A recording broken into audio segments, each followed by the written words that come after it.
A weed grows across every continent except Antarctica, thriving in parking lots, garden edges, and forgotten corners of civilization.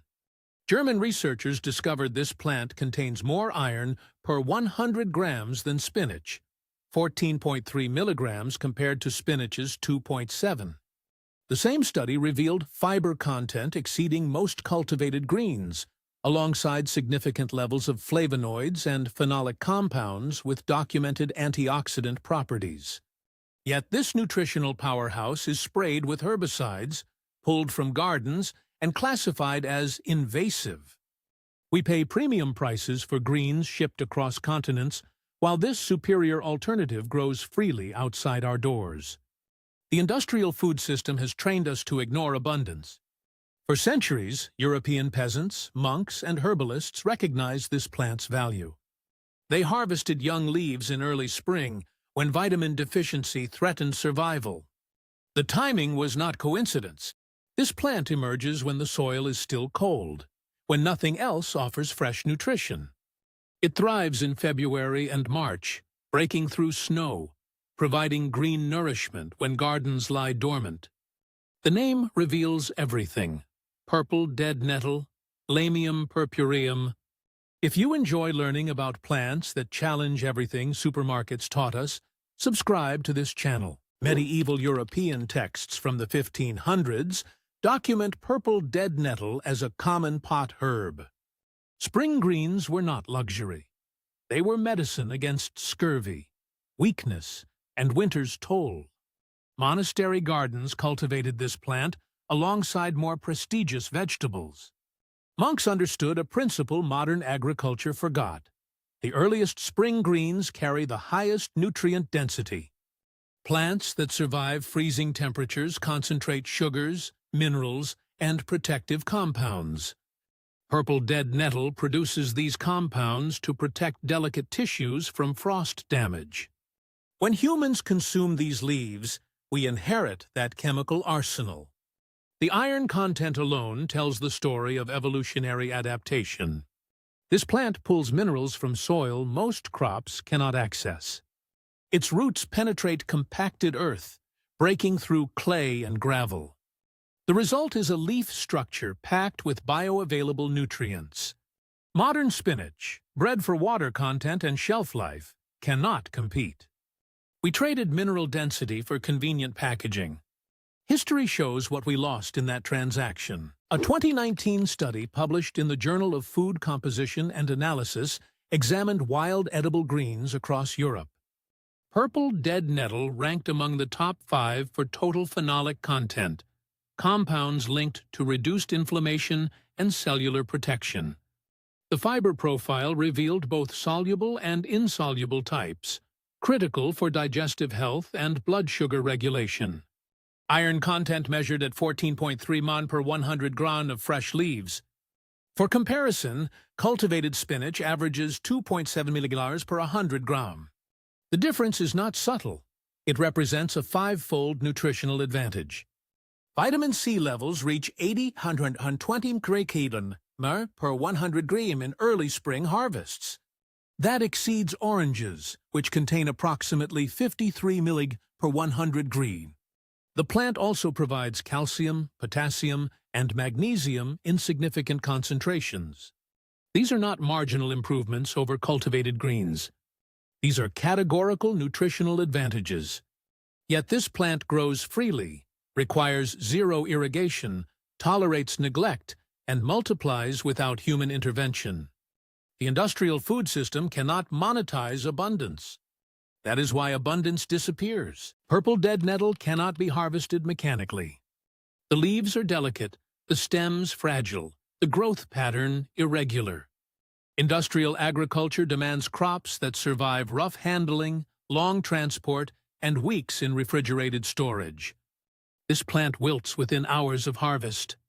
It cannot be packaged, shipped across states, or sold in plastic clamshells. The business model collapses.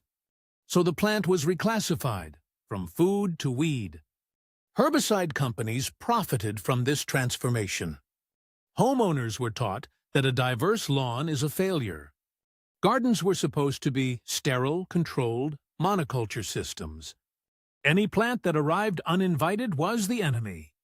Purple dead nettle became a target despite providing free nutrition. We now pay chemical companies to kill food. The absurdity is complete. Meanwhile, the plant continues growing, indifferent to human economics. Purple dead nettle is a winter annual, germinating in fall and growing through cold months. While most plants enter dormancy, this species thrives in temperatures just above freezing. The purple-tinged leaves are not decorative. They contain anthocyanins that absorb light more efficiently in low winter sun. This pigment also acts as antifreeze, protecting cellular structures from ice crystal damage. The plant flowers early, often in February or March, producing small purple blooms attractive to early bees. These flowers are a critical food source for pollinators emerging from winter dormancy. By April, the plant sets seed and dies back, completing its life cycle before summer heat arrives. This timing is strategic. It avoids competition with larger plants. The seeds remain dormant through summer, germinating only when temperatures drop again. No human planting required. No watering, fertilizing, or pest management needed. The plant grows in disturbed soil, compacted earth, and nutrient-poor conditions where cultivated vegetables fail. It is the definition of resilient food.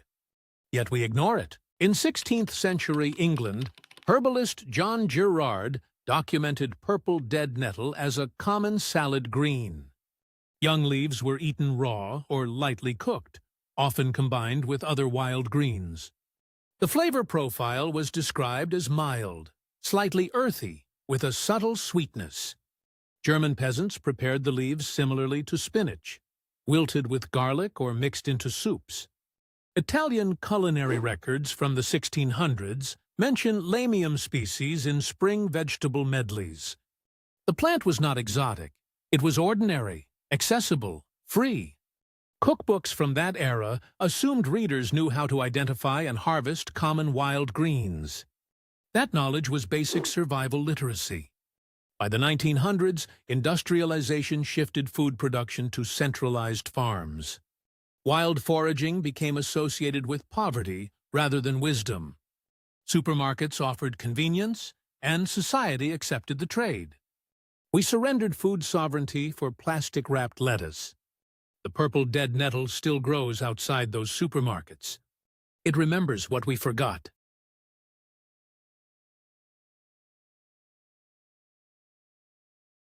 Growing this plant is not necessary. It grows itself.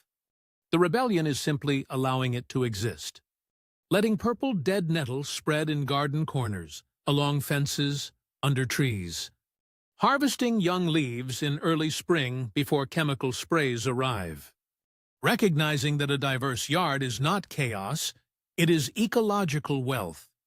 The industrial system profits from dependence. Free food disrupts that model. When nutrition grows freely, without patents or trademarks, the structure of control weakens. This is not just about one plant. It is about remembering that abundance is the natural state. Scarcity is the manufactured condition that keeps us buying. Purple dead nettle offers a small but profound resistance. It cannot be commodified. It refuses to cooperate with monoculture. It thrives in spaces capitalism abandoned. That is its power. Purple dead nettle will continue growing long after current agricultural systems collapse or transform. It requires nothing from humans except tolerance. The iron, fiber, vitamins, and antioxidants remain concentrated in those small leaves. The plant does not care if we acknowledge its value. But we lose something when we poison what feeds us. The knowledge of wild foods is cultural inheritance, passed through generations.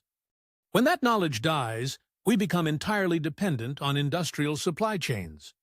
Reconnecting with purple dead nettle is reconnecting with resilience. It is learning to see food where culture taught us to see weeds. This is not nostalgia, it is practical wisdom. The future may demand flexibility, adaptability, and the ability to recognize nourishment in unexpected places. Purple dead nettle is practice for that future. The earth grows what we need. We only need to stop fighting it.